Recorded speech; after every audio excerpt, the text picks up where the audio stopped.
My little brother at the time was probably 16 years old. His two best friends were murdered. He dropped out of school. He locked himself in his bedroom, and that was it. He was completely shutting down. I was trying to figure out how do I fix this? How can I help him? And that's when I found David Goggins. I found this book. I read the first chapter. It's super sick. What if we read this book together? I think I'm gonna change his life. I changed my own life. Why running? It's so freeing. I'm able to get so many creative ideas. It was a hobby, and now it's not a hobby. It's part of who I am. I wake up and I run and I have a great day. I wake up and I don't run and I don't have a good day. You're about to run 850 across the state of Texas. Why? I truly believe that that's a question for later, because I feel like the why is just going to change so many times. If there's one single person that doesn't even know what Valor Fit is right now, that could put a veteran into the fitness space and it changes their life, how can I use this run and use this platform for good, leading into raising money for Valor Fit? The selfish reason of why is because I want to just continue exploring how far I can go. I really believe that we are limitless. Any fit person could run 100 miles tomorrow.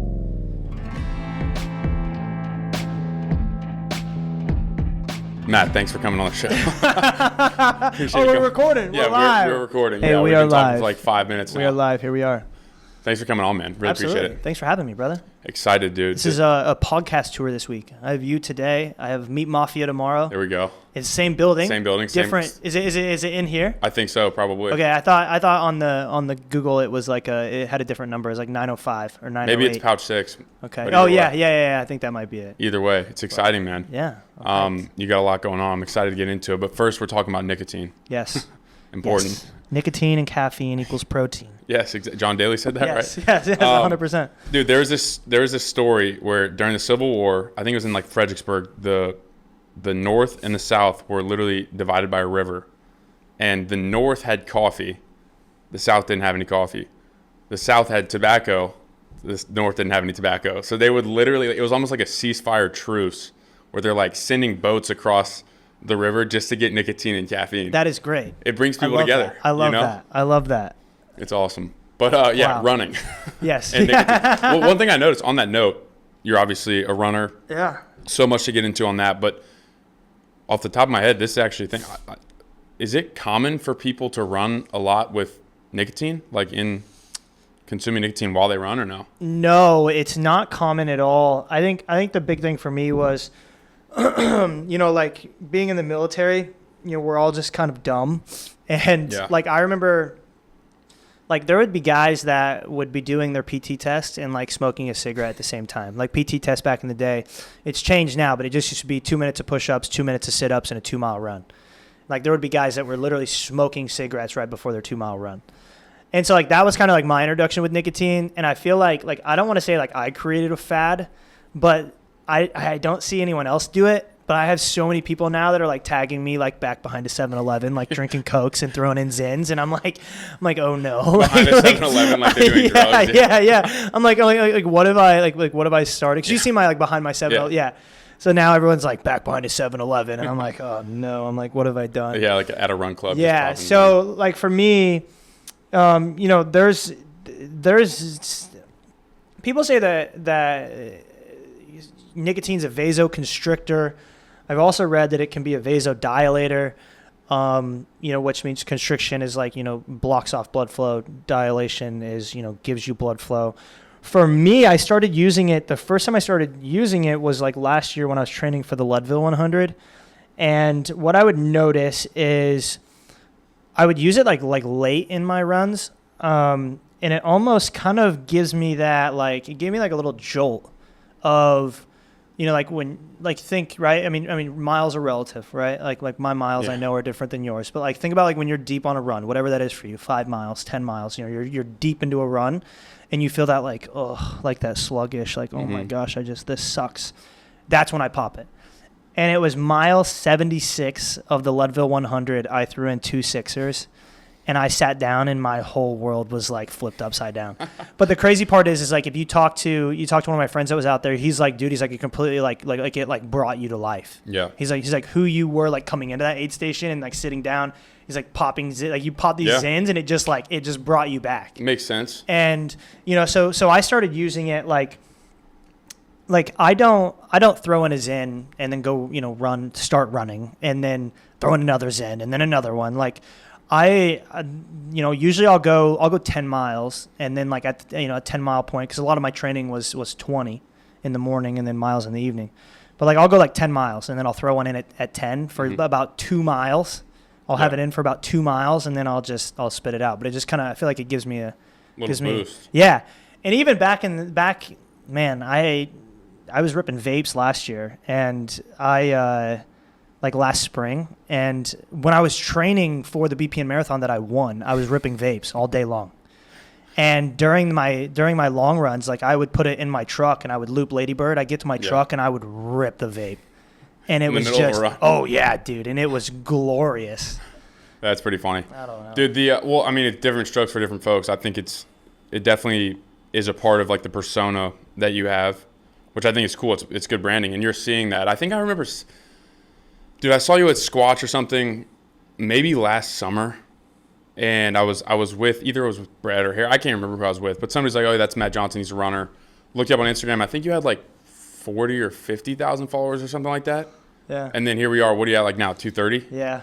Dude, how's that happen? What's going on there? That's like a quadruplex. Yeah, it was, I truly believe I truly believe that this is a God-given platform for sure. 100%. Like I want to start by saying that it just happened.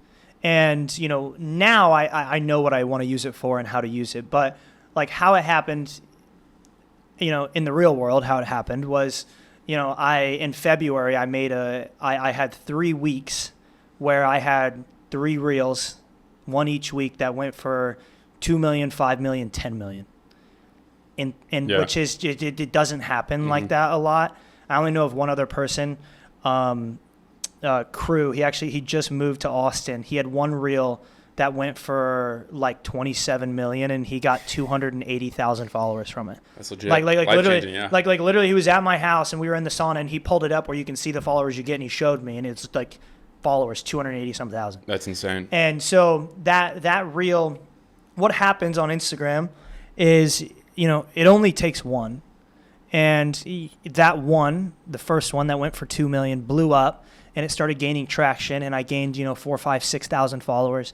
And then the second one blew up, and I gained, 10,000 followers, and now we're at 16, plus 16. Yeah.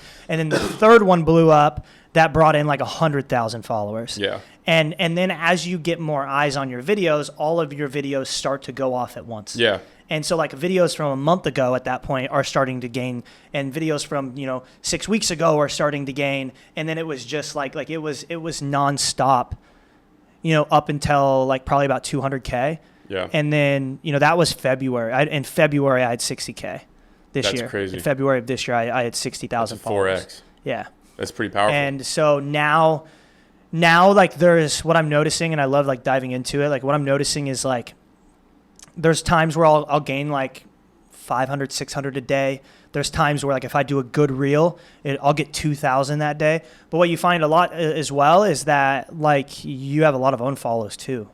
And so like my average out is usually like, I'm plussing like 1 to 200 a day. Yeah. But Instagram's also, like I was talking with a buddy, like they're changing the algorithm and they're also killing a lot of bots. Everyone has bot followers that has this many. Yeah. So like there was a week where I was like down like 100, down 200, down 100, down 300. And like it was just, and there's just Instagram just clearing bot accounts. Was what my buddy told me. Cause I like called him. I was like, I've lost 1,000 followers. I was like, my content sucks. And he was like, no, he's like, that happened to me a couple weeks ago. He's like, Instagram's like killing all the bots and so it's just, it's an up and down and, but I'm blessed to have it. And, once that I hit that 100K to 200K mark, it was, really like, okay, like now I have it. Like now what do I need to use it for? Yeah. Which is a worthy question. I mean, it's very apparent that you run on Instagram. It's sort of like, what are you, the number one ultra runner in the world? According to your mom? Yes, correct. Congrats, bro. Correct. That's big time. I'm man. ranked the number one ultra runner in the world by my mother. That's all you need. Yes, that's the only ranking that matters. 100%. But that's exciting. Like, did you start your social media account with the intention of like eventually growing a following, or is it kind of just like shit So and gigs, that like here we go? if you scroll all the way back, I have like 1,100 posts. You scroll all the way back. I made that account when I was 15. No way. Yeah, It's yeah. the So, OG so account. yeah. So it's Wow. still the account. And like I said, like I mean, I knew I was building a following, but like I never thought that it would be my full-time job. Like even when I moved to Austin last February, like I was like, I got out of the military and I was like, I'm gonna coach full time. Like I'm gonna be a coach. Like I didn't have any idea of like, oh, I want to be an influencer. Like I'm gonna have brands that pay me money, and you know this is gonna be a walking billboard, and you know like it was like, oh, I'm gonna coach, and then it was like, you know, we moved into, you know, where we are now, which is, you know, I think the biggest thing is, and this is kind of what I've gathered, you know, just from talking to people, and you know, I don't mean this like big-headed at all, but I feel like, you know, I'm very different than like you aren't gonna find somebody like me on Instagram to where, you know, I almost feel jealous sometimes, like towards my friends that have, you know, 300K and like they don't compete, you know, like I'm like what do you guys like you guys just chill all day, like that must be so nice, you know. So, and it was like, I feel like I built this account off of being an elite athlete, but also being able to like be a comedian, but also being able to like show people like I'm a veteran, while also being able to show people like I do charity work, while also being able to show people that like I'm a content creator, you know. So it's like I have all of these different stories I can tell, and I feel like being able to tell every single one of those stories is what feeds into, you know, instead of having one audience, I can have 6 at a time. And I can feed to all of them. Like I can make a reel that is just off the wall, stupid, funny. And then I can make a reel about I'm an elite athlete. And then I can make a reel about I'm a veteran. And then I can make a reel about, you know, content creation. Yeah. You know, like there's so many stories that I can tell. And I got that from Matt Choi last September. Who's Austin native as well. And what's that? He's not from Austin. Well, he lives here. Yeah. So he has like 350,000, and last year I got injured and I had to take time off. And this was September. This was a year ago, and I had like 35,000 at the time. And we sat down. I was like, I'm hurt. Like all my content is just running. Like I'm just a runner. Like what do I do now? And like that's where like he really explained to me like how to tell a story. Like you have to be able to tell stories. And, you know, Instagram is a drug. You will not convince me otherwise. Like people go to Instagram to get a dopamine hit. And if you can tell a story and give them a dopamine hit, they're going to want to follow along. Yeah. And it's like when you have 5 sets of drugs to just give 5 sets of dopamine hits to 5 different types of people, it's game over. How do you justify, because I agree with you, and I'm sitting here, these shorts will be posted on Instagram. Yeah. I post on Instagram. Yeah. Being aware of the fact that it is addictive and the negative side of it, I have an answer for mine, but I'm genuinely curious for you. How do you justify or rectify that gap between it being like a drug for somebody and then also being able to not have like a dissonance in your mind about it, like being able to use it for good? Yeah, you know, it's you know, using the latter, right? Using it like what you just said, like using it for good. I wouldn't say really like, you know, because right there you can kind of break it down to like, you know, is this a good account or is this an evil account? You know, I really, you know, you can't really say like, is it using it for good? But to me, it's like, you know, on my platform, like it's September 11th, right? Like today, you know, 23 years ago, the towers were hit. And this morning, like I posted a reel of me running with the American flag from my 30-mile video on the 4th of July, talking about the unity that, you know, running with the flag brings. Now, that is going to hit a little harder on September 11th because people are emotional about today. You know, so it's telling good stories, but also at the same time, like using human emotion as well. You know, on the 4th of July, right? Everybody posts pictures with, you know, the American flag and, you know, all of that. Like I did the 30-mile run on the 4th of July. You know, we do it, yes, because, you know, we love to do it, but we're also showing it because that dopamine is going to hit a little bit harder. Yeah. Well, the thing that I think is interesting is it's meeting people where they are. So people are going to be on Instagram regardless. Yeah. That's just a matter of fact. If they follow you, is it going to be incentivizing them or motivating them to do something else, like go run, like go test the boundary, right? Or is it going to be like some, I don't know. I mean, there's a lot of really dumb accounts out there, objectively, in my opinion, just like accounts that you shouldn't follow.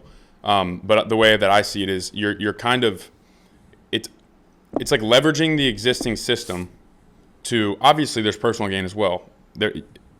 I don't like also when people like try to be entirely altruistic. Like there is personal gain in these endeavors. Yes.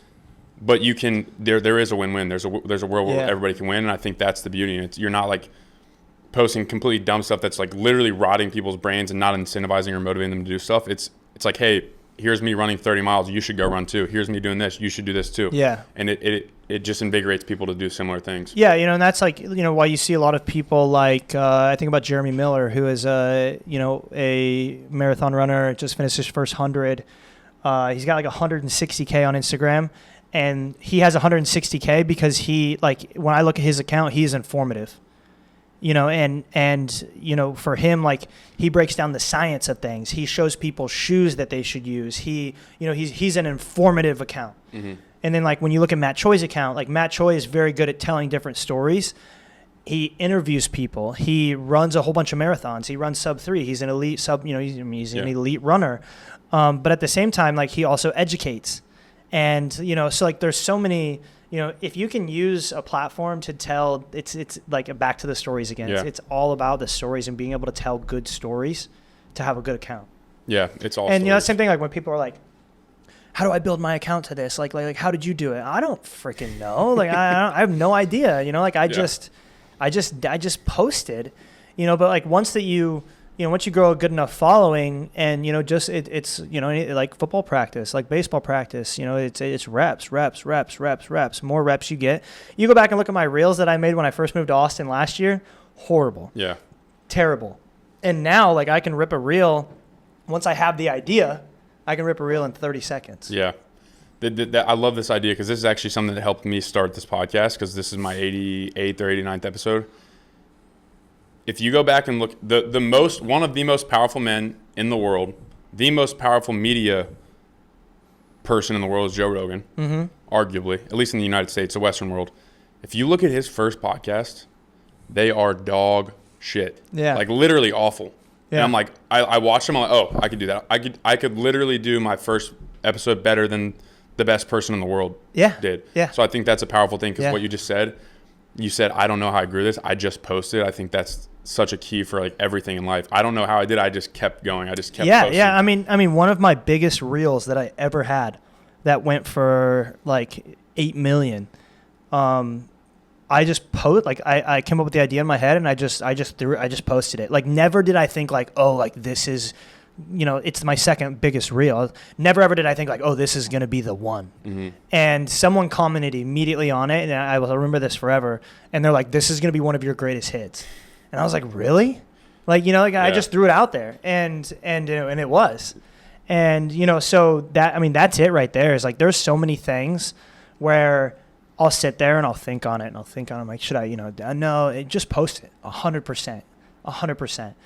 And to make this a long story long, I have like a men's call that we run on Mondays, and we were talking about that on the men's call last night. My title last night was Into the Storm, and it was, you have in a field. This is a long story long. Here we go. Good. So into the storm. You have a field, and you have two animals. One's a cow and one's a buffalo, and they both act completely different when a storm comes. So the storm's rolling in, right? And the cow sees the storm. The cow will always run from the storm. Cow runs. The storm comes. The cow's avoiding the rain, but what else is it avoiding? The sunshine. Yeah. As soon as it's done, right? So the cow runs to the other end of the field. Cow gets rained on later, but what does it see even later? The sun. Yeah. Because it's running from the storm. The buffalo, when the buffalo sees the storm, the buffalo turns directly into the storm and runs directly into it. Raining sooner, but what does it see before the cow does? The sun. The sun. And that was what we talked about last night, was running into the storm, and that's something that we got down to was just do the thing. You doing the thing isn't you talking about the thing. You doing the thing isn't texting your buddy and that saying that like I'm going to do the thing. You writing down that you're going to do the thing is not you doing the thing. Run into the storm. Do the thing. And as soon as you do the thing, it may be the storm right now, but you run into the storm and you see the sunshine before someone that runs away. I love that. And that was what our entire call was last night. Yeah, that makes a lot of sense to me. And it came down to just post it like that, Yeah. you know. And I mean, we weren't really even talking about posting, but You could extrapolate that into anything. You can put that in anything: life, business, relationships, anything like that. People literally running. like You could running, just yeah, take a step. 100%. And it's like, you know, the more, and I also saw this quote where one of my favorite quotes is, this is my ADD brain just bouncing around literally everywhere. One of my favorite quotes, one of my favorite quotes revolving around this and the storm is that at some point, research becomes procrastination. Mm-hmm. So people are doing so much where they're like, oh yeah, I got to think on it a little bit more. I got to think on it. Yeah, I got to research it. I got to, find out more about it. At what point does that turn to like, you're just procrastinating and not getting it done? And, it's like when people are like, oh, like I want to start running, but like I need to go get a pair of shoes. Oh, I want to start running, but like I should dive into like nutrition first. Oh, I want to start running, but like I need to like manipulate my schedule a little bit to allow me some more time. It's you talking about the thing and not doing the thing. Now you're procrastinating. Just do the thing. Running away from the storm. Do the thing. There's I love quotes as well. I also love the Founders Podcast. This is literally the third podcast in a row I've mentioned it, but I'm listening to one right now. I've listened to it like 4 times. John D. Rockefeller wrote 38 letters to his son. They were never meant to be published. He's one of the richest, if not the richest American that's ever lived. And he says, one of his aphorisms that I love is action solves everything. And he was talking to his son in this letter. He's like, you can think. Yes, thinking is good. But thinking doesn't come to anything unless it is acted upon. So it's like the same thing. It's the thinking about the thing. Yeah, exactly. Yes, It's like, yes. oh, well, I have to get this plan. And I actually have this little thought about this as well, because with the podcast, I same deal. I had never done a podcast before. I had no idea where to start. So I'm like, okay, I'm actually very pleased with how I did it, because I actually did just kind of say, fuck it, we're going to see what happens. Just rip it. And I need to make sure I get good mics. I need to make sure I get good camera. I need to make sure I get good audio recording and have the best syndicator and good podcast name and all this stuff. Yeah. And what I view it as is actually justifications for us. They're just valid enough for us to like, I do need to do that. I need to wait a little bit. I need to look into nutrition before I run this mile. Yep. They're just valid enough that they compel us to not take that step. Yeah. When in reality, it's like, if you just start, then you just start. Okay, I need to change the name. Okay, and cool. that was me. Like that has always been me, and I don't know why, because like I didn't have like this type of knowledge that I have gained in the last year and a half being in Austin and being in this space. That I didn't have this knowledge 2 years ago, or like this compelling drive 2 years ago. I was developing it, but I didn't have it. And there was a time where I was DNFing like multiple hundreds. And like I DNF'd like my very first 100-mile race that I ever did. My very first run ever over 40 miles was the Leadville 100, which is one of the hardest 100s in the country. And I DNF'd it. And then my next 100 was Leadville again, and I finished it. But then I DNF'd Saddle to Surf, the 100 after that. I DNF'd Rocky Raccoon, the 100 after that. And then I won the 100-miler that I did after that. But in that time frame where I DNF'd Saddle to Surf and I DNF'd Rocky, like there was a lot of jarring on Instagram on like, oh, like, this fucking guy doesn't like train for shit, and he's not, good. And I feel like I've always had the inclination of where like I just run into the storm. Like I am the buffalo. Like I just charge the storm and I will think about it later. Yeah. And positives, yes, negatives very much so as well. But, at some point, like I just said, like I DNF'd Leadville. I knew how to train for it the second time. I went back, I got it done. I DNF'd Saddle to Surf. I DNF'd Rocky Raccoon. But during that entire time, I was learning so much that then I won my first 100-mile race and I had only finished one. Yeah. I had only finished one, and the second one that I finished, I won, even having 3 DNFs under my belt. I'm literally 2 for 5 on 100 milers, and I have 1 dub. Yeah, that's good. That's pretty good. But like at the time, like when I DNF'd Rocky and I DNF'd 2 in a row, I'm like, dude, like maybe this isn't for me, but it's continuing on. It's continuing into the storm, and just knowing that the more that you continue on, the more that you're going to see the sunshine sooner. I love the idea that when we're talking about like starting things and finishing things. What was the first race you said? The first the one I Leadville. did. So yeah. you failed the Leadville, Yeah. and then you finished And it, then I went back. Yeah. and then you failed too. Yep. So I love the idea that like those are data points. Mm-hmm. The only way that I love this idea, it's so freaking powerful for me in my own personal experience. The only way that those become failures is if you stop. Everything up to quitting is a data point. Yes. And as you said, if you don't quit, then it's just a data point, and data points stack, and you Yes. get better, and Yes. you can win. 100%. And that was like, I made a post after the first Leadville 100, and at that I shouldn't have ever been there. I mean, I had no right to be there at all. And I made a post, and I'm like, it's only a failure if you don't learn. And like, still to that day, like I still remember that. Like I could go back and find that post right now, and telling myself that then, and knowing like I went back and I finished it, but then taking that into Saddle to Surf where like I DNF'd again, and okay, cool, DNF, all right, what did we learn? Chalk it down. Okay, Rocky Raccoon, DNF, what did we learn? Chalk it down. Okay, cool. And then you win. Mm-hmm. I mean, it's no different than let's relate it to what everyone in the United States watches, which is football, right? Like, you have you have teams that will go 10-7 and win the Super Bowl. Mm-hmm. 7 losses, and you have teams that will go 14-2, 14-3, and Lose first round. and lose first round. And so just really, like, I feel like even in this in this space, or even in life in general, like don't let your losses define you, and keep charging the storm, and the sun will shine soon enough.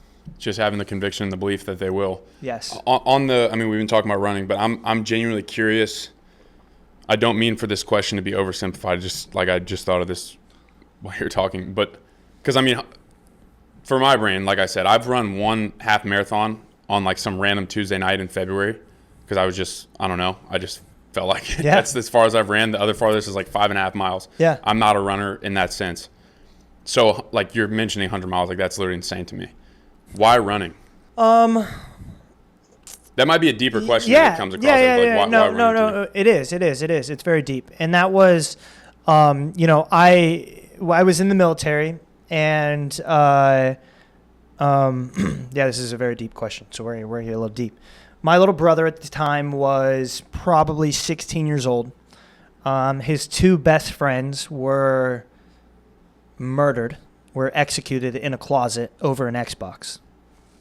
And I was trying to like he dropped out of school. He locked himself in his bedroom. And like that was it. Like he was completely shutting down. And gained a shit ton of weight. And I was trying to figure out like how do I fix this? How can I help him? And that's when I found David Goggins.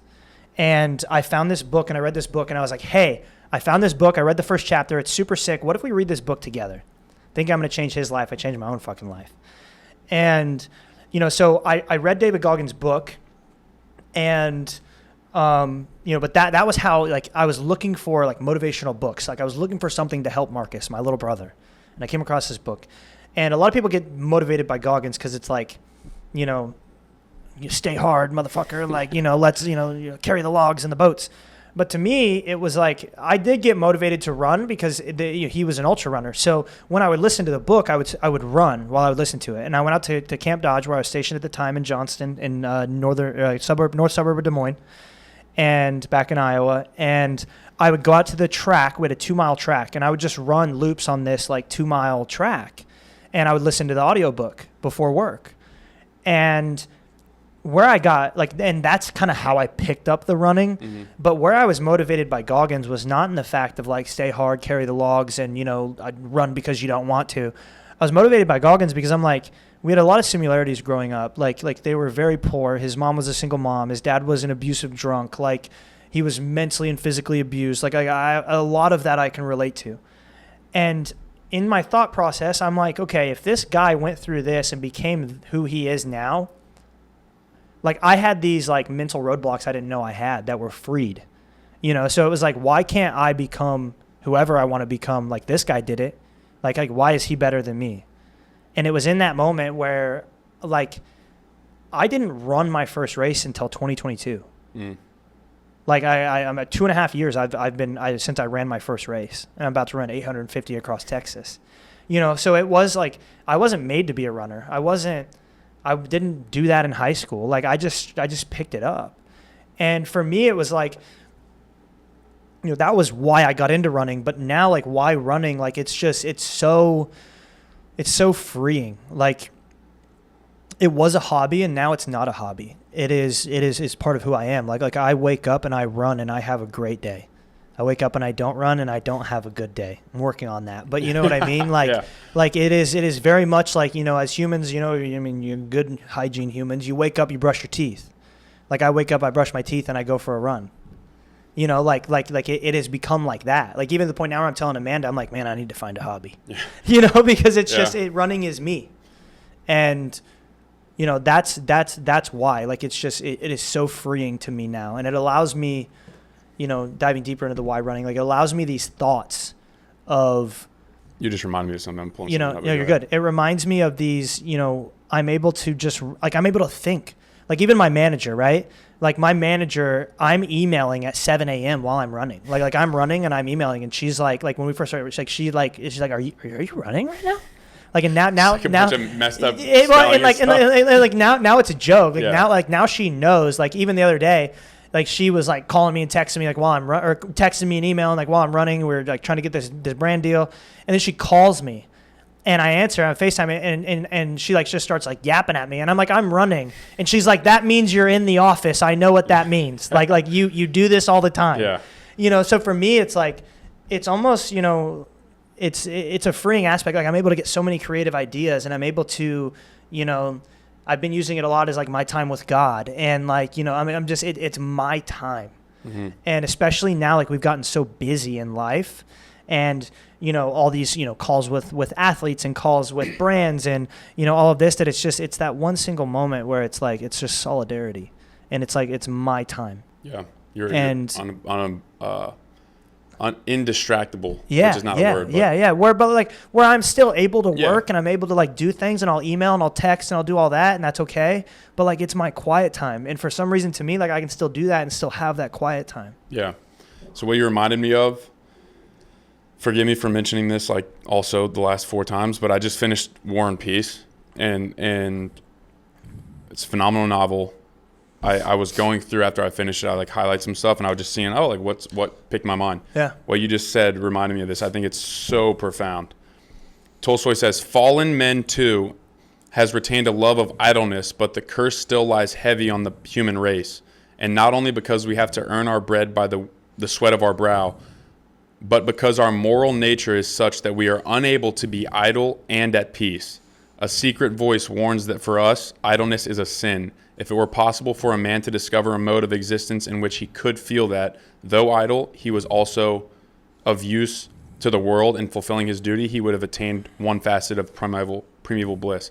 But the sentence there to me that sticks out in relevance to this, our moral nature is such that we are unable to be idle and at peace. So it makes total sense to me that, because like we think about, you don't have to be necessarily running to not be idle. Like idleness is really just lethargy or but laziness. that's something I do struggle with, because I'll go run.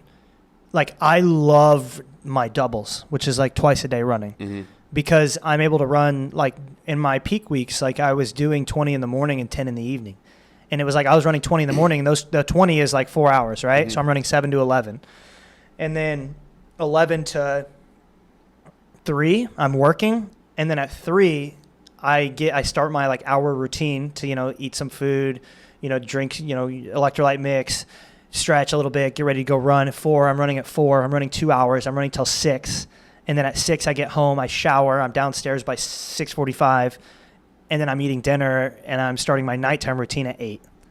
Right? Like idle. Like there's no idleness there.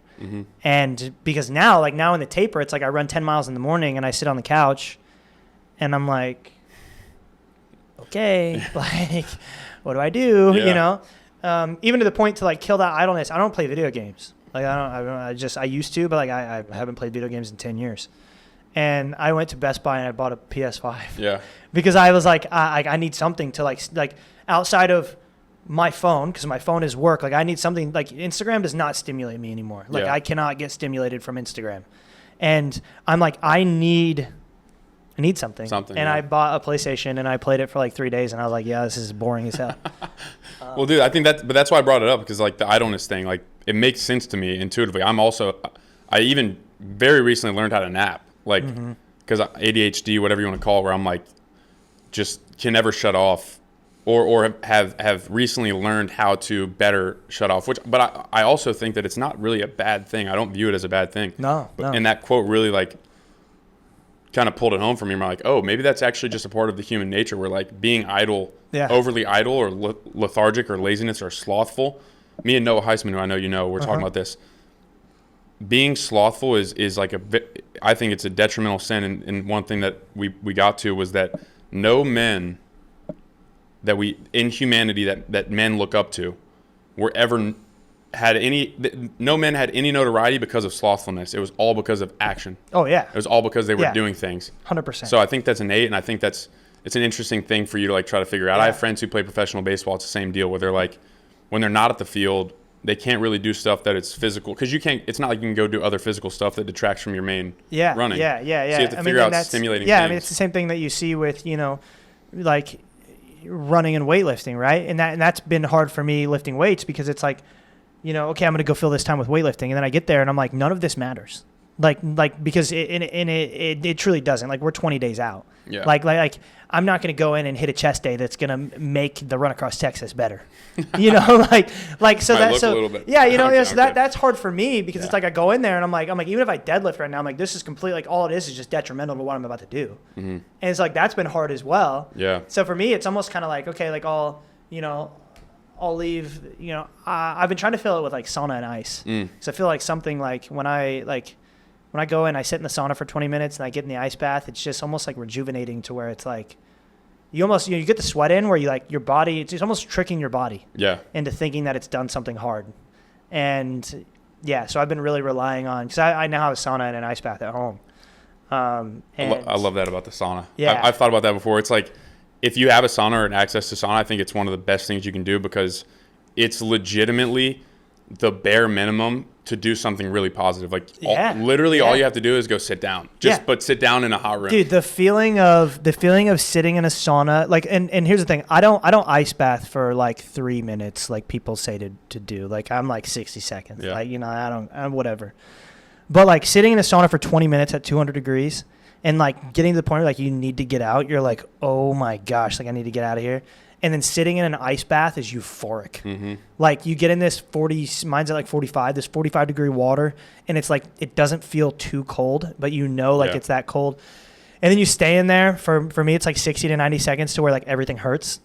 And then you get out and you like stand up and you just get this rush of like, wow. I could take over the world. Yeah. Like, and I don't, there's so much ice bath talk on like, endorphins and,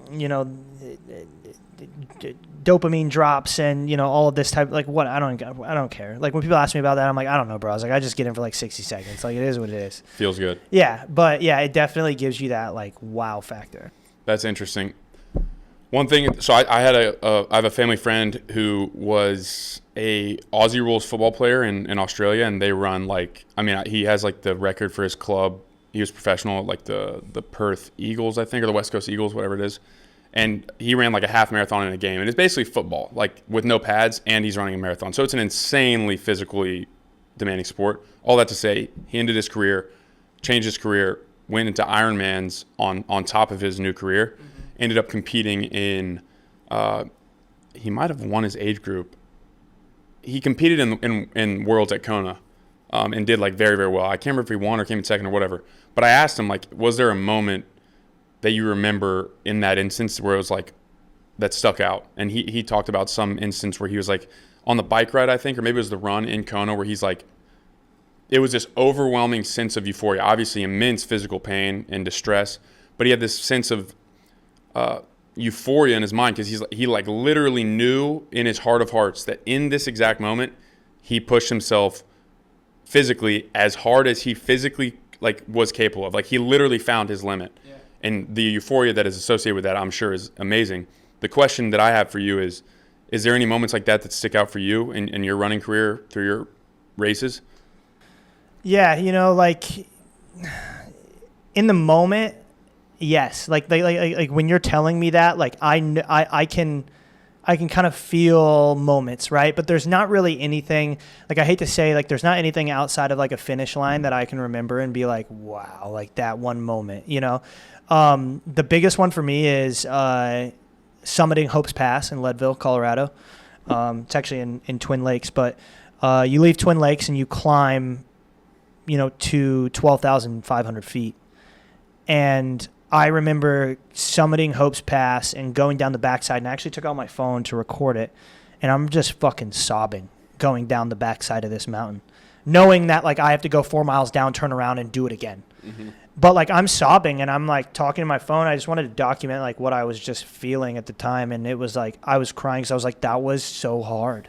I mean, it's literally. I mean, you're climbing straight up. It's the wildest climb that you're climbing a mountain, and I was just emotional and like in tears, and just being like I remember stopping at the top and just being like, I don't know if I'll ever be like this high up again, and that was year one, and then like year two as well, like doing it again. I was like, it was more like I'm grateful to be back here and do this again. Outside of that, like I remember the feeling of winning the BPN marathon and taking the tape. That was cool. Like I never thought in my life I would like take the tape on something. Anyone listening, like that means like they have like a ribbon, across the finish line, and you grab the ribbon, and it was super, super cool. And then like winning the 100 out in LA, like that was an amazing feeling. But yeah, I would say it was definitely just summiting Hope's Pass and being like that high up and being able to just see everything below you you're on the top of a mountain. Yeah, the proverbial, like literally on the top. Yeah, yeah, and it, and just knowing that, like mentally and physically. Yeah, like, and you never know, like what's going to happen in your life. Are you going to be able to be back here ever again? And like, so just being thankful for it and seeing that, then, yeah, it was that moment.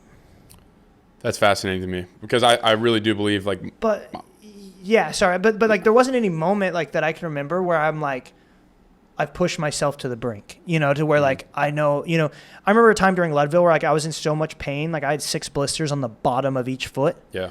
And I remember like stopping, and my pacer was like, "What are you doing?" I was like, "I'm taking a mental image, like so I can remember how much pain I was in." And I don't even remember how much pain I was in now. You know what I mean? But like I remember stopping, and just being like, I need to like sit in this for a second because I'd never been in that amount of pain. But like there was never a time where I was like, I've conquered it, like I've done it, There's a lesson in that too, though. Yeah, but I mean, what we're about to get into, I'm sure, I'm sure I'm going to be able to find it, out there on the roads of Texas. But the feeling is beautiful, and you'll never experience it until you get there. It reminds me of the Goggins thing where he finished. What did he sign up for? Like a 24-hour race, not even like a certain mileage, but 24-hour race, and you had to San keep Diego running. one day. Yeah, and he was like in the bathtub crying, pooping himself, and he's like, "No, I want to sit in this just so I can remember what it feels like." It's almost sadistic or masochistic in a way, but it's also there's the feeling that you intentionally overcame all these obstacles to put yourself in a position and kept going to where your body was in so much pain. That's psychologically got to be insanely rewarding. On a similar note, maybe it's that Hope's Pass or whatever the story you just mentioned, but do you have a moment where you like that was the hardest that you remember, like where you had to, like the deepest that you've had to dig into your willpower to keep going? Yeah, it was definitely it was Leadville 1. So the first time I did Leadville when I DNF'd. I came down, and this is like I said, like I didn't rate. This is the end of 2022. My first marathon was the beginning of 2022. So like I ran my first marathon in January, and I'm doing 100 in August. No business being there. I came down from Hope's Pass, got back into Twin Lakes because it's a 50 out and a 50 back. So I get back to Twin Lakes, we're at mile 56, and I sat down. I couldn't stand up. Yeah, like I'm telling you, like I truly, like I could not stand up. My little brother, who I just mentioned, he had to put his arms under mine, stand me up, and use his legs to like lock my knees back so I could stand, and then gave me my poles. And I never ran again that entire race. I had to walk, and I walked 50 kilometers. I walked 50K. I walked to mile 87, And that's why I got cut off. I got cut off by time. I didn't quit. Like I didn't stop. I didn't. That's why you said DNF. So it's Yeah, just a yeah, do not yeah, yeah, finish. yeah, yeah. So like you had to hit the last aid station by 7:00, and like this is even on my Strava. Go back and look at that. Like I came in like minutes too late, and they're like, hey, you're done. Like they're like, the course is this way. They're like, you go over here and go about your way. I literally got in the truck. I never saw the finish line of the Leadville 100. But in that moment of me walking overnight, I don't remember when, but I remember just, it was raining. And this is how unprepared I was. I didn't have the right gear. Like I took my military Gore-Tex jacket. I was still in the military at the time, and I was wearing like my military Gore-Tex jacket, like, which is, I mean, yeah, I guess it's the right gear for the rain, but like this wasn't like a running jacket. Yeah. This wasn't like a, Nike Trail Elite, like this was a ACU, which is the old military, like the gray. This was an old ACU Gore-Tex jacket that I was wearing, and I just remember having my head down, and it was like 40 degrees, and it rained all night, and I was literally just death marching, and with a pacer that I had who hopped in with me because I didn't have any pacers. I didn't have enough time. I had a 29-day notice before I had to do it. And I had this pacer who a friend of a friend of a friend of a friend got a hold of this person who was there, and like I don't even, like, her name was Izzy. That's all I know. I didn't know her outside of that. That was it. And she was just walking with me. So like I didn't have anybody there that like I knew or that like I cared for, that really cared for me. Like she was just there because you need to have someone overnight to make sure you're gonna be okay. And I just remember walking and like just staring at the ground for hours. And the only thing that was going on was my watch would vibrate every half hour to remind me to eat. And it was like, in that moment, it was almost like I was so able to zone out because it was like I remember my watch just buzzing, buzz. It was like the thing that was keeping you in reality. Yeah. Yeah. And it was just me looking at the ground, head down. Like I remember seeing the water just dripping, and I'm just marching, and it was just buzz. And I would just eat and eat and eat. And it was it was that moment where I was like, this is the craziest thing I've ever done in my life. Like, it's pretty epic. Yeah. But it wasn't like, I wasn't like, I'm in so much pain. Like it was just like, it was overnight. It was raining and I physically could not run and I had to walk. And I knew I probably wasn't, like, I knew I wasn't going to make it. But like I told everyone, like my entire family that was there, I was like, do not let me quit. I was like, and it really I didn't ask to quit, but like, I was like, don't let me quit. Like if I'm either going to die out here or like, I mean, that's dramatic as fuck, but I was like, like I'm going to die or like, I'm going to finish this thing. Yeah. And I got cut off. What has running taught you about yourself and about like life in general? That, the first thing that pops to my mind is like, that like I really believe that we are limitless. Like I believe that we set so many limits on ourselves in every aspect of our life. And, because you're sitting here, which is, it's fine. It's respectable where you're like 100 miles. I'm like, that's crazy. Like that's so much. It's not that much. Like, I'm about to go do that 8.5 times. But in relativity, right? To what you have done, that is a lot. But you could do it. Like I truly believe that any fit person could run 100 miles tomorrow. I believe that any fit person could move their body 100 miles tomorrow. If you can take care of yourself, if you can eat enough food, if your body doesn't like literally shut down. Yeah. People go and hike the Appalachian Trail. It's like 800 and some miles all the time. And they just go hike it, like you can move. I mean, 100's a hike, but just teaching me that at one point, like I remember saying, like I had some back problems in the military, and for me it was like I remember telling my brother once again at the time we were sitting down talking about this, and I'm like I'll never run a marathon. I'm like my back hurts too much, I ain't never gonna run a marathon. Half marathon, yeah, I'll rip those. Here we are. Dog. So just teaching me that I'm limitless. Also, in the business life, and it's taught me endurance, and it's taught me to not give up when something goes wrong. In a 100-mile race, in a 100-mile race, everything will go wrong. And it's taught me, taking that out of a race and into life, that like shit's gonna happen. You know, your business is going to fail. Your love life is going to be a mess. You're going to have problems somewhere. But it's taught me the endurance that like you can have issues and you can take a second to figure out how do I fix these and then continue moving forward.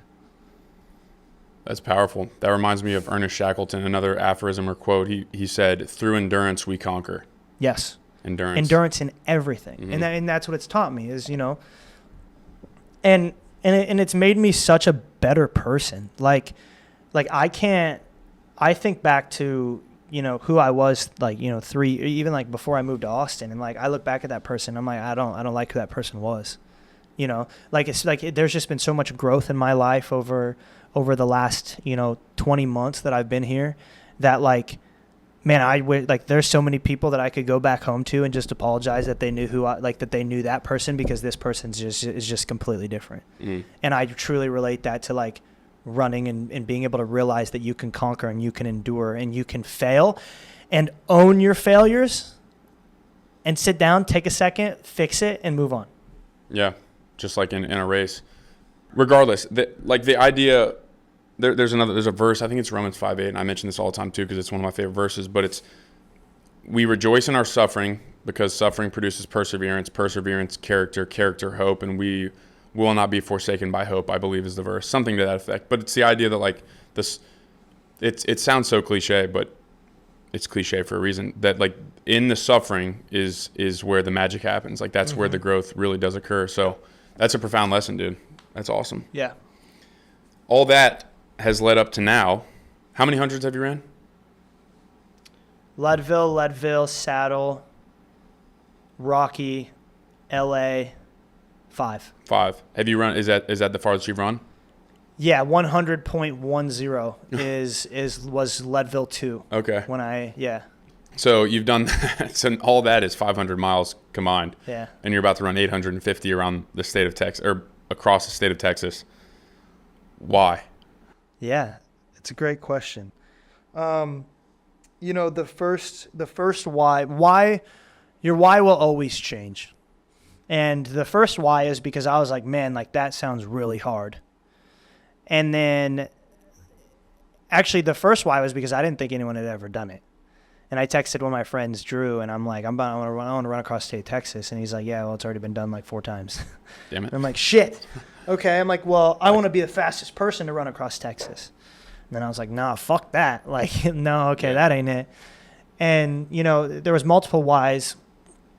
And then, as the platform grew, it grew into like, how can I use this run and use this platform for good? And, leading into raising money for Valor Fit. And, I think that the question on why, I truly believe that that's a question for later, because I feel like the why is just going to change so many times. I think the why will change every day. Now, like, okay, why? Well, why is because we're doing it to raise money for veterans, and we're doing it for those who can't. Like that is really the why. Once that we made this about Valor Fit, it was like the saying, we titled that YouTube video when we ran the 30 miles with the flag, for those who can't. And, doing it for those who, like, I'm sure that there's hundreds of people out there that are in wheelchairs that wish that they could stand up and fucking walk again, and that they could run again. I'm sure, there's been plenty of people out there that have got hit by cars and had their running careers or bike careers cut short. It's always, it's been about for those who can't. But, the biggest thing here is just, the selfish reason of why is because I want to just continue exploring how far I can go. And, there's no question on whether or not this is going to get done. It's going to get done. Whether or not I run across Texas or I walk my happy ass 850 miles across Texas, like, we're going to be out there until it's done. But in that process, like, selfishly, like, I want to find out, like, I want to feel that limit. Like, I want to see who I am in those dark moments. And then at the same time, it's just, doing it at the same time, utilizing my audience to help me, change lives. It's a pretty good set of whys. Reminds me of the Viktor Frankl quote, if a man has a strong enough why, he can bear almost any how. Mm-hmm. So, and that's the thing, right? Is like taking the why, like having the why out there of like, we are like, if you just go do it for yourself, you can probably quit whenever you want. But when you're doing it, like when I am running and I am thinking about like Valor Fit's mission, they're a 501c nonprofit. Their mission is to put veterans into the fitness space. Fitness changed my life. I was a veteran and now I am in the fitness space. And if you look at my life 5 years ago and look at my life now, it's a complete 180.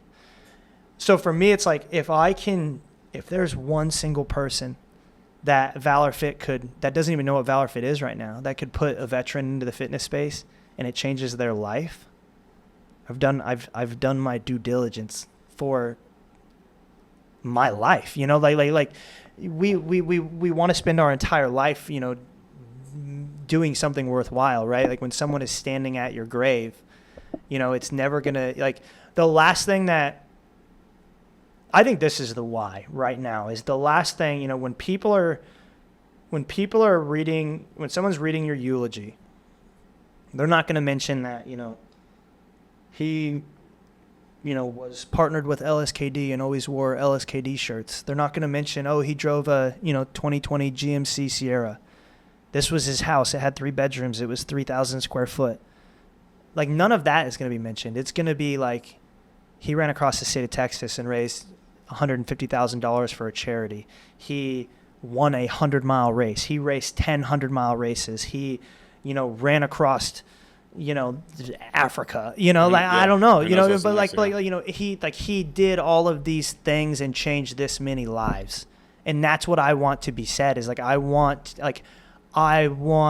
what happened for me, I want to happen to everyone else. And I want them to know that like it can happen. But they maybe they need that. Maybe they need that chance. Maybe they can't afford the gym membership right now. Valor Fit's got you.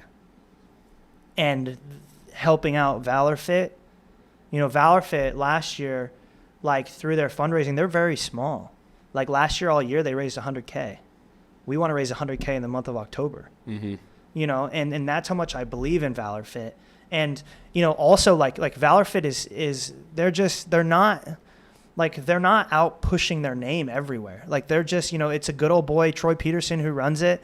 And he was in the military in Iowa, and he's just a good old boy that lives out on the farm.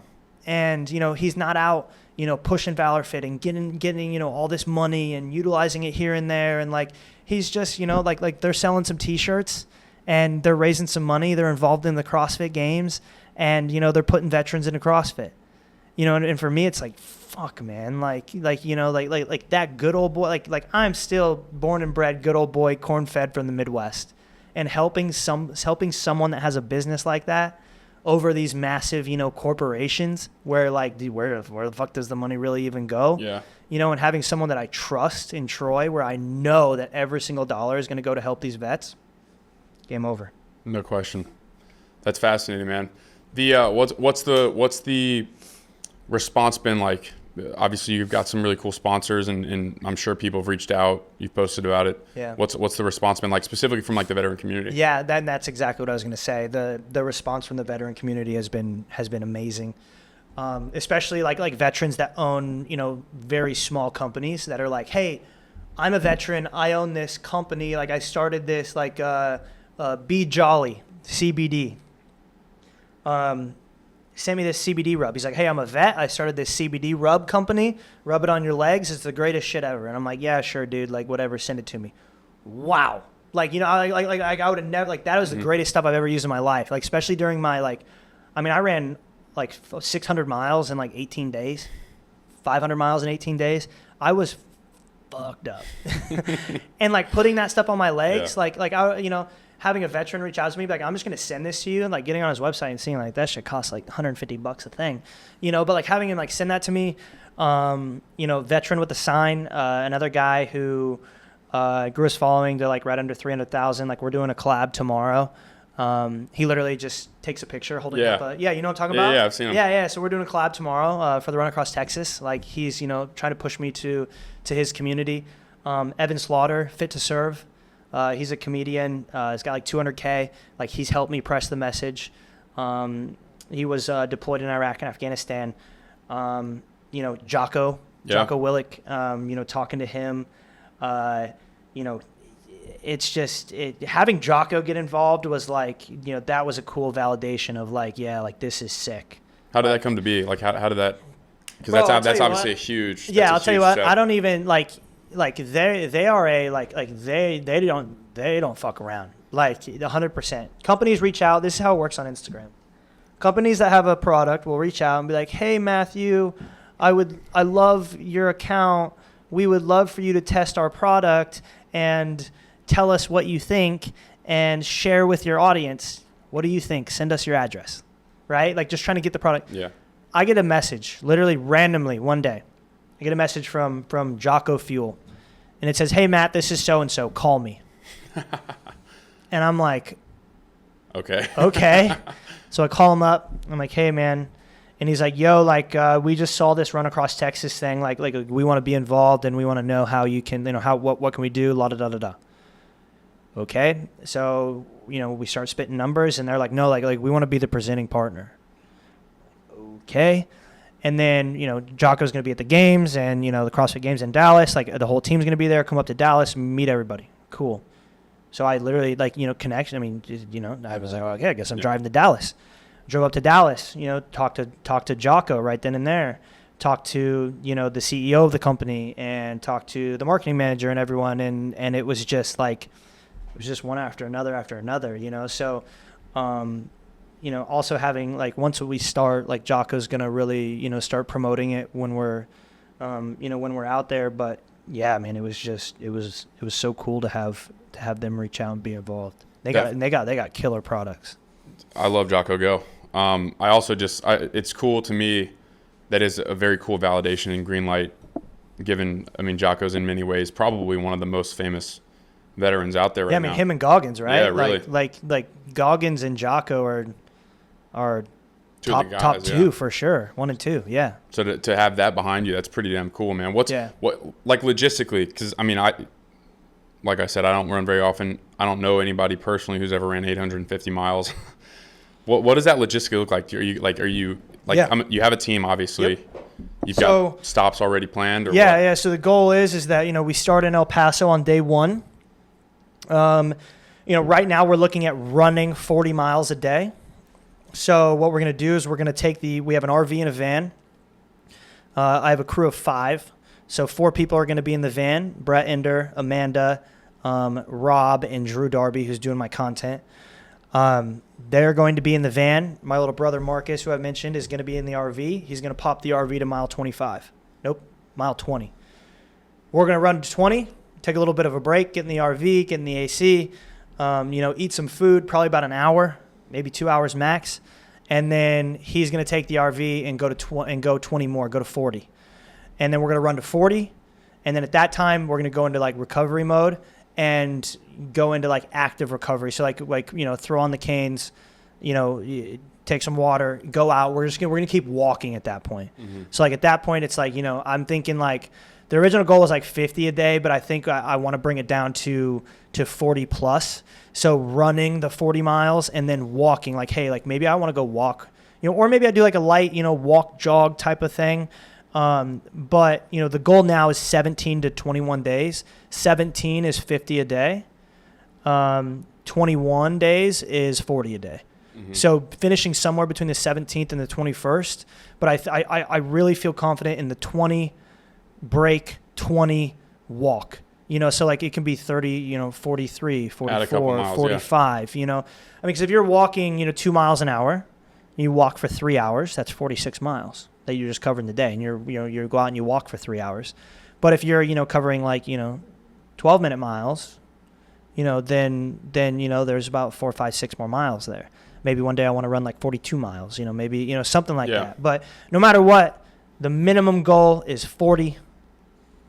I don't think I'm going to put a maximum on the 50, but the biggest thing is to just, instead of going, I don't want to go out and be balls to the wall day 1. I want to go out, I'll go out day 1 and run 40 mm-hmm. and stop. You know what I mean? Because it's just, it's survival. Yeah. And, so I think the biggest thing and what I'm finding getting closer, I had set the goal of 50 miles a day, but now I don't really think I truly care. I think I care about just getting 40 a day, and whatever comes with that comes with that. I think 3 weeks on the road is is Enough. enough. But like, there's not really a big difference I'm seeing between 17 and 21. You ask my crew, they'll probably tell you something different. But Yeah. I mean, everyone's going to want to go home at some point. But I think here's the thing: if we get to the point, like, we just got to get to Houston. Is that where it's finishing? No, it's finishing in Galveston. But Okay. like, if we get to Houston, then if we have 100 miles to run, I'll run the 100. Yeah. I'll take a nap and I'll run 80, and then take a little nap and run the. But like, Yeah. at that point you can push it, right? Yeah, because you got the finish line right Yeah, there. yeah, right. But like, I can't push it from El Paso to Austin, because then like, it's how can I make this the smallest shit show possible, because it's going to be a shit show. Yeah. And it's like, how can Mitigating shit, yeah. how can I minimize the shit show? Dude, that's wild. It's also cool it's definitely going to be a team thing. There's no way. 100%. Maybe there's a way, but it'd be very, very, very, very difficult, Yeah. nearly impossible to do that yourself. So Yeah.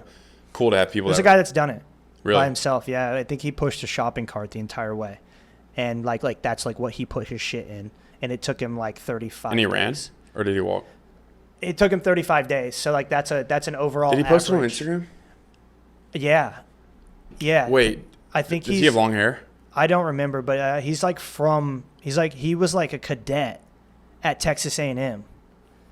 There's been a couple guys that have done it. Because, dude, this is small world, but my uncle was at like a gas station up near Lake Possum Kingdom.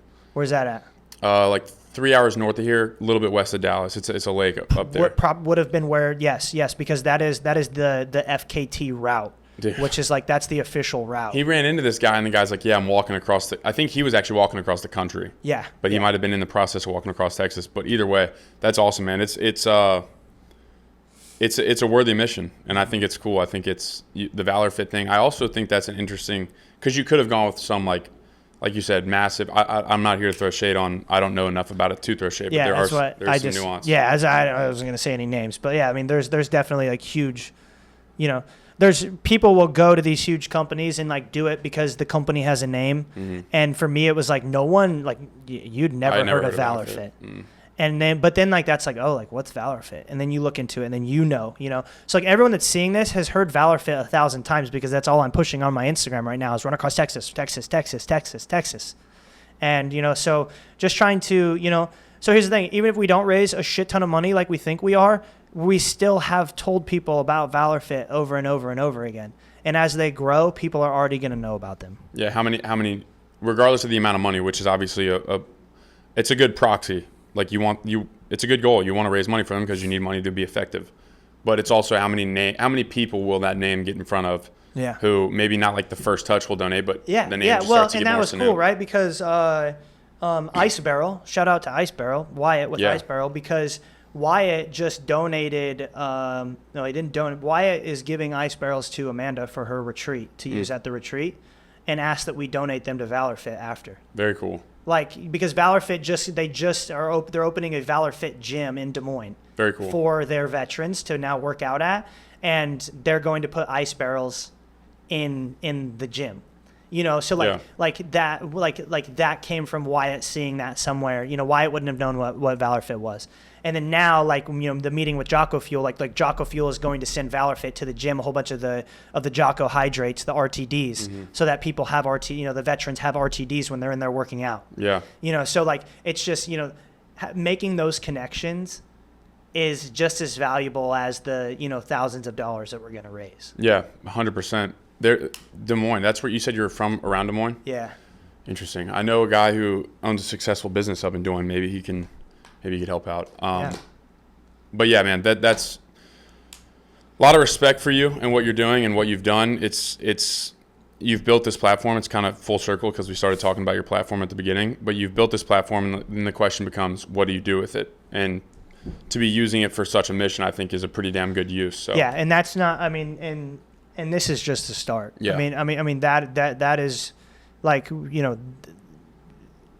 I really feel like this is a God-given platform to help people, and that's I'm still gonna be the funny me. I'm still gonna throw in zins and crack a beer every now and then and show that to everybody because I am who I am. But at the same time, like this is a God-given platform to use to help people, and a God-given talent that I have to run that I need to use that, needs to be utilized to do that. Yeah. And, allowing others to run through me. Yeah. What do you want people that are listening to know? Like how do they donate? What do they do? Like what do you want them to know? It's super easy. Runacrosstexas.org. If you go on to runacrosstexas.org, everything is on there. The donation button, you can learn about the entire crew. You can live track me every single day. We have a GPS that's going to ping every 3 minutes to our exact location. So if you want to come out and run with us, you can find us on the route. But yeah, everything that you need to know is on runacrosstexas.org. If you want to follow along for the content, it's on my Instagram, Matt Johnson with 2 underscores. But the number one place I want to push you is runacrosstexas.com. Nope, runacrosstexas.org. Perfect. Awesome, man. Well, thank you. This has been a fascinating conversation. I love hearing the stories. More power to you. I really, really do hope that, I don't even hope. I believe that this will turn into something that I don't even think you or I or even your team can estimate. Yeah. So. Yeah, I hope so. Right on, man. Appreciate you, brother. Absolutely. Thanks for having me. God is good. Yes, sir.